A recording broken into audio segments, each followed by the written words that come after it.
right, on today's episode of Python Papi, we're back inside our smart contracts project. Let's have a look at what we're going to be going over today.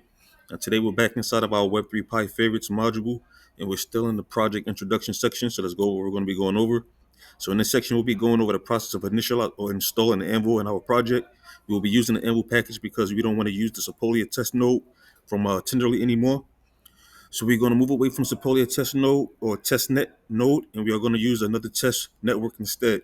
Before we do that, we'll be installing a tool called Foundry, which is a tool that will allow us to install and manage different Ethereum tools and packages.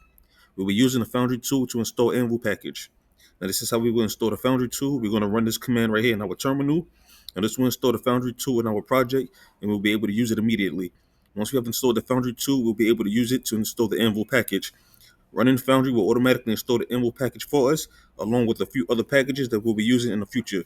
Now, to run Foundry, we will start by deleting our current terminal and opening a new one. And once we have opened a new terminal, we will run the following command: Foundry up. This is the command we're going to run once we initialize the installation using this command here, and everything is installed. We're going to run this command next to Foundry up. Now, this will run a Foundry tool and it will install the Anvil package for us. So we're not actually ever installing Anvil as a package itself.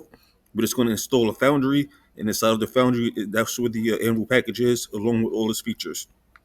Now, once we have installed the Anvil package, we'll be able to use it to create a new test network and start using it in our project. Note, whenever we want to update the Foundry tool, we can just run the Foundry up command again, and it will update the tool for us. So if we ever come across any information where Foundry is updated and new features are added, we can just run the Foundry tool again in our terminal, and it'll automatically update for us. So basically, I'm going to leave it there. Like I said, we're going to take it step by step and piece by piece. I don't want to move too far, too fast, and I get you lost in translation. So yeah, so that's where we're at with it right now. We're downloading Foundry just so we can have access to the Anvil package that we're going to be using as our test network. And of course, I will keep you posted every step of the way as we move forward.